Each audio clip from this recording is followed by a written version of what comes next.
We like to tell ourselves that play is innocent, a carefree bubble, a natural human right free from the messy realities of politics and power. Beneath the surface of games, recess, and free time lies a complex web of control, surveillance, and inequality. Playgrounds are not utopias of childhood freedom, but sites where social norms are enforced, identities are negotiated, and systemic power operates with brutal subtlety. Think about it. Who gets to decide what games are allowed? Who gets to lead? And who is pushed to the margins? How are children's bodies monitored, disciplined, and regulated through rules that reflect dominant ideas about gender, race, ability, and behavior? Philosopher Miranda Fricker's concept of epistemic injustice explains the ways marginalized knowers are systematically discredited, and this plays out even on the playground. Whose knowledge counts when kids invent rules? Play is policed not just by teachers, but by peers internalizing the gaze of authority,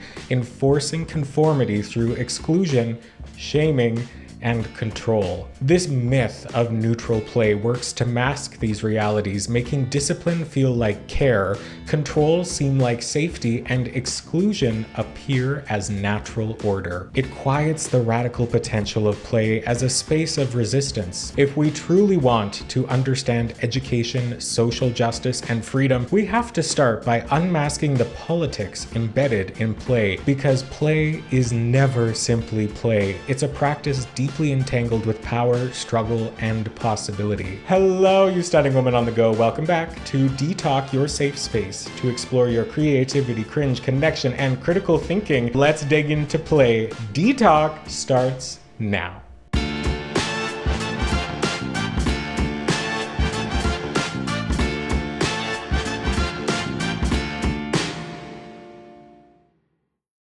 Chapter 1: Foundations of Play-Based Learning. When we talk about play in education, we often fall back on the surface level definitions. Kids running around, making noise, taking a break from real learning. But that's a shallow view that misses the depth and complexity and the power of play. So to really understand play, we need to turn to some foundational thinkers who've wrestled with what play is and does in learning environments. So we're going to start with my favorite, John Dewey. Arguably the godfather of progressive education, he didn't see play as just mere fun. For Dewey, play was an essential form of experience, a dynamic process where children actively engage, experiment, and make meaning of their world. According to Dewey, play is inquiry. It's the laboratory of democracy and agency.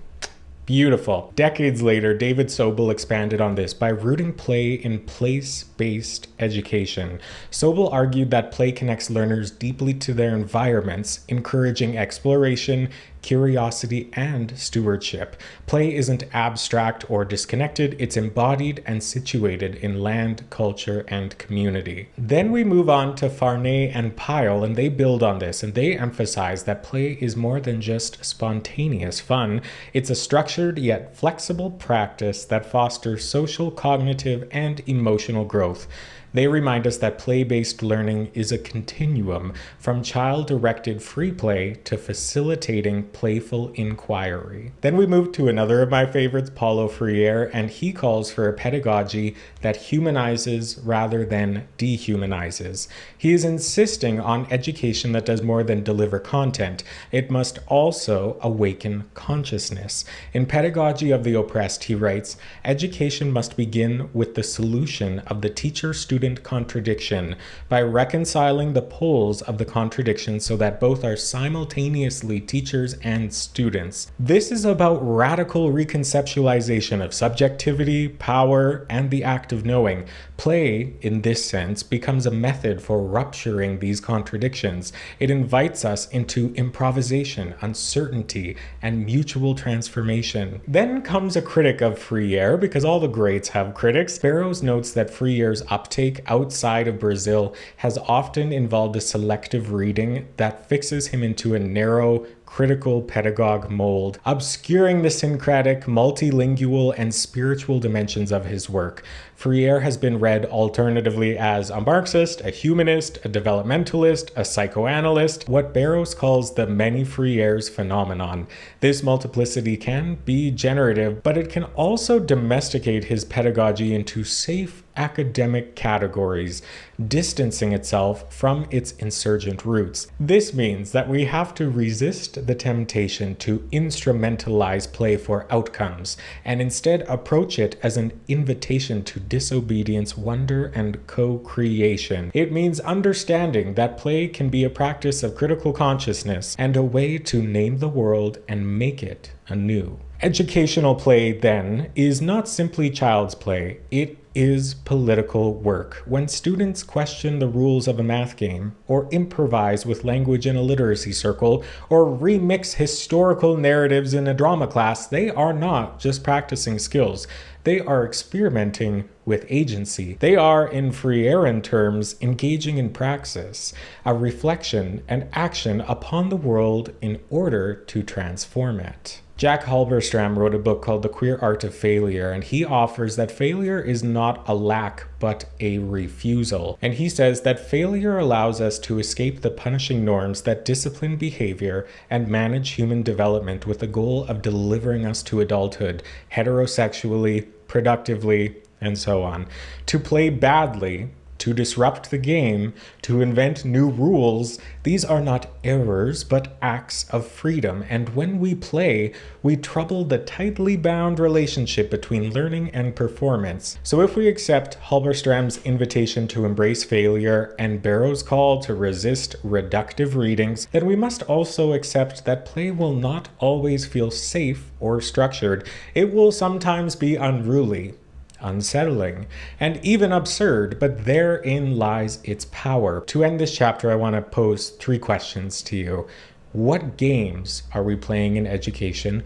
Who made those rules to those games? And what might it mean to stop playing along? Chapter 2. Play as identity work. Play is where identity is negotiated and expressed. It functions as a social space where individuals experiment with different ways of being. They try on roles and navigate the boundaries imposed by culture and society. Within classrooms, playgrounds, and community settings, play becomes a dynamic site for the construction and constellation of identity, revealing how deeply intertwined selfhood is with power, language, and social norms. Freire's concept of class consciousness invites us to see identity not as fixed, but as an ongoing process shaped through reflection and action in social contexts. Play in this light is a mode of praxis where learners critically engage with their own and others' identities. For example, children participating in role-playing games often adopt personas that reflect social stereotypes like teacher,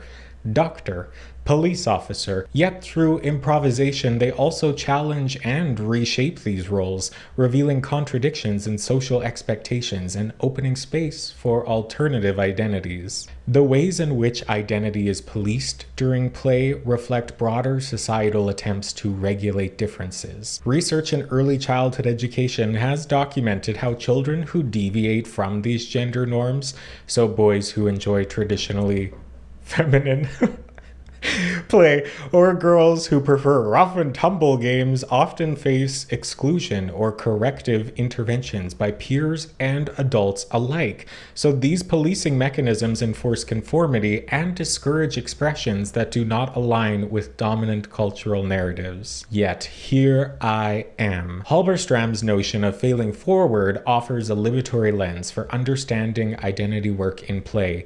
When children fail to meet expected norms, whether by losing a game, breaking the rules, or expressing identities outside these heteronormative frameworks, they disrupt the smooth transition of social hierarchies. These disruptions are not mere mistakes, but powerful refusals that open new pathways for self-definition. This relational dimension of play underscores the idea that identity is co-constructed. When students engage in collaborative games that require negotiation and shared rule-making, they practice the skills of empathy and perspective-taking, which are vital for social inclusion. Dewey emphasized the importance of experience and interaction in education, and play embodies this by creating environments where identities are not imposed, but emerge through social dialogue. Ultimately, play as identity work highlights the tensions between social control and creative agency. While it can reinforce exclusionary norms, play also holds transformative potential as a space where marginalized voices find expression and alternative identities emerge. For educators, the challenge is to cultivate these playful spaces that both acknowledge these dynamics and support all learners in the critical, joyful exploration of their identities. Chapter 3: Disrupting Productivity Culture. I'm sorry if you can hear the bass of the Cowboys Music Festival. I'm looking at it and I can feel it. Play wastes time. And that's the point. In a society obsessed with efficiency, output, and measurable progress, the act of play stands as a radical interruption, an intentional departure from the relentless march of productivity. Play, by its very nature, challenges these dominant capitalist logics that equate human worth with economic contribution. Under the shadow of productivity culture, time is commodified. Every moment must be useful. Every action directed towards results. Play, however, refuses this arrangement. It is purposeless in the conventional sense, valued not for what it produces, but for the joy, creativity, and freedom it unleashes. In Freire's Pedagogy of the Oppressed, he critiques educational systems that treat students as passive containers. This is that anti-banking pedagogy where students are viewed as empty banks to be filled with information. And this banking model mirrors productivity culture that prioritizes efficiency and standardization over critical thinking. Play disrupts this by centering process over product. It invites us to dwell in uncertainty and explore without predetermined outcomes. The scholar Sarah Ahmed, in her work on feminist killjoys, offers useful insights about this. She describes how refusal and disruption are essential to challenging these dominant social orders. Play can be a feminist killjoy act. It resists the happiness prescribed by productivity and success by embracing waste as generative. I'm going to say that again. Waste as generative. To play badly, to dawdle, to dilly-dally, or to fail spectacularly is to reject these norms that tell us we must always be working to something better. So let's consider a playground as a site of unproductive time. Children running, laughing, and inventing games and are not producing goods and services, yet these moments are foundational for identity formation, social bonding, creative problem solving, the list goes on. In adult life, reclaiming similar spaces for play through theater, sports, or even daydreaming can restore agency and resist burnout. Recent scholarship on slow pedagogy echoes this call to decelerate. Slow pedagogy values contemplation, conversation, and playful exploration as essential to deep learning, and it stands in stark contrast to the fast education systems driven by testing and accountability metrics. So by embedding play into curricular spaces, educators can model alternative temporalities that honor well-being and collective flourishing. Yet the act of playing wastefully can be a little bit risky. In workplaces and schools, play is often dismissed or policed as frivolous or lazy. And for marginalized communities, this policing intersects with racialized and gendered stereotypes about who deserves leisure and who must constantly prove their value. In the digital age, play also confronts new challenges. The constant connectivity and algorithm-driven gamification of learning and work risk turning play into another mechanism of productivity. The challenge is to reclaim play as an escape hatch, not another cog in the machine, but a space of genuine freedom and unpredictability. To end off this chapter, disrupting productivity culture through play means embracing time that wastes itself on joy, curiosity, and relationship building. It means resisting the reduction of human beings to economic units and insisting on education and life as spaces of possibility beyond use value. In the words of Freire, it's about humanizing education, not accelerating output, but by slowing down enough to listen, imagine, and play. Chapter 4. The Pedagogies of Tentativeness. To be tentative is not to be unsure, but to remain open. Play invites us to pause, to test, to try without guarantee. In a culture obsessed with mastery, play insists on lingering in the not yet known. John Dewey argued that meaningful education has to grow from experience, and that this experience must be flexible, responsive, and continuous. Tentative play is the space where experience unfolds in all its ambiguity. When people improvise, experiment, or drift off script, they are not failing to learn, they are practicing how to learn.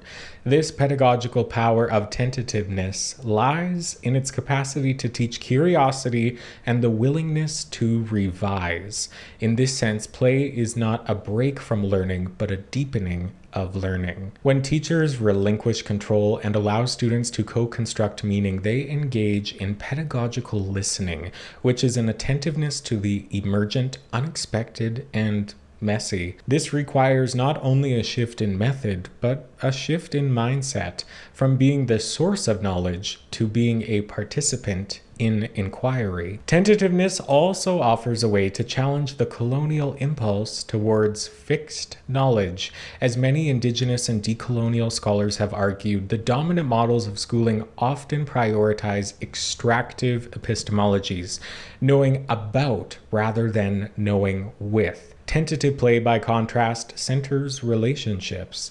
It asks not what a student knows, but how they've come to know, with whom, and for what purpose. It values wonder over mastery. Tentativeness, in this light, is a way of moving sideways through knowledge rather than charging straight through. Importantly, however, tentativeness should not be confused with passivity. It is not about indecision, but about the courage to stay with complexity. To teach playfully is to teach tentatively. It is to create conditions where students can explore without fear, speak without scripting, ironic, and fail without punishment. Say, "I don't know." And say it often. Try without knowing where it will go.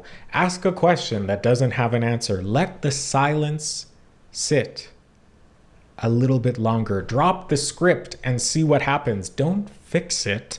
Follow it. Ask people what they think. Make space for that weird idea. Be wrong out loud. This is the pedagogy of tentativeness. Open, curious, and brave enough not to know. Chapter 5. Play as Praxis. Wonder is not just a feeling.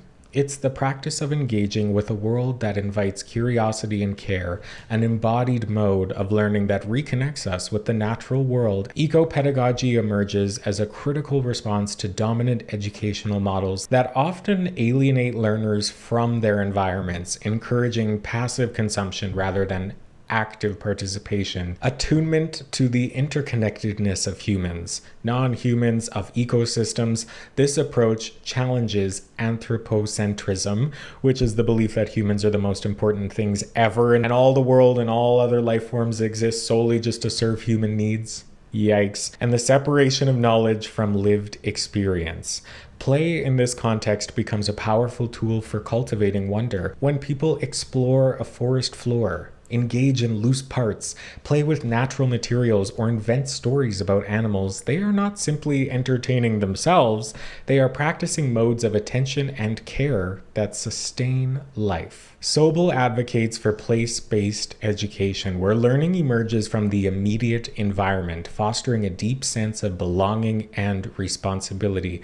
Play creates the conditions for this place-based wonder to thrive, blending imagination with ecological awareness. awareness. Drawing on Freire and Paulo's Pedagogy of play, we see how play encourages experimentation, risk-taking, and the co-creation of meaning within these ecological contexts. Through play, learners develop empathy for more than human others and gain insight into complex ecological relationships. This playful praxis resists the reduction of education to standardized outcomes, instead embracing the uncertainty and creativity inherently present in living systems. Freire's commitment to praxis also finds new life here. Wonder, practiced through play, is both reflective and active. It demands that we notice, question, and respond to the world around us. Wonder challenges us to slow down and imagine alternative ways of relating to each other and the earth. It disrupts this colonial legacy of control by centering humility and reciprocity. Halbert Stram's notion of failure also applies here. Play as wonder allows for failing forward, embracing mistakes and surprises as part of a learning journey that is ecological as much as it is intellectual. In a time of ecological crisis, cultivating this attitude of playful wonder is an act of resistance. To practice an eco-pedagogy of wonder, we have to create spaces where uncertainty, experimentation, and multi-sensory engagement are welcomed. This means moving beyond standard textbook knowledge and standardized testing and embrace learning that is messy and emergent. In conclusion, play is not a luxury. It's a radical, identity-shaping, land-rooted act of freedom that challenges the dominant narratives of productivity, certainty, and control. Through play, we reclaim the right to wonder, to be tentative, to fail, and to imagine new ways of being in the world. It disrupts the boundaries imposed by colonial, capitalist, and ableist frameworks, opening spaces where identity, knowledge, and relationships can be negotiated on our own terms. From the sandbox to the classroom, play invites us into a pedagogy of liberation, one that is deeply connected to community, place, and the ongoing work of decolonization. It teaches us humility and curiosity, urging us to stay open to the unknown and listen deeply to others and the earth. Thank you so much for joining me on this episode of D-Talk. If it resonated with you, please share this with a colleague, like the video if you like the video, and subscribe to this channel if you want more monthly episodes just like this. You can also listen to this on Spotify, and for all you Gen Zs out there with destroyed attention spans, you can follow D-Talk on Instagram and TikTok for short form versions of all of this content, because I know you can't pay attention for more than 8 seconds. If you made it to the end, I can probably be rude to you to be funny. Anyhow, I think I'm going to leave it on the note of, in centering play, wonder, and tentativeness, we can cultivate learners who are not only capable thinkers, but compassionate beings who are ready to engage the world with resilience and imagination. Thanks for watching, and I'll see you in the next one. Goodbye.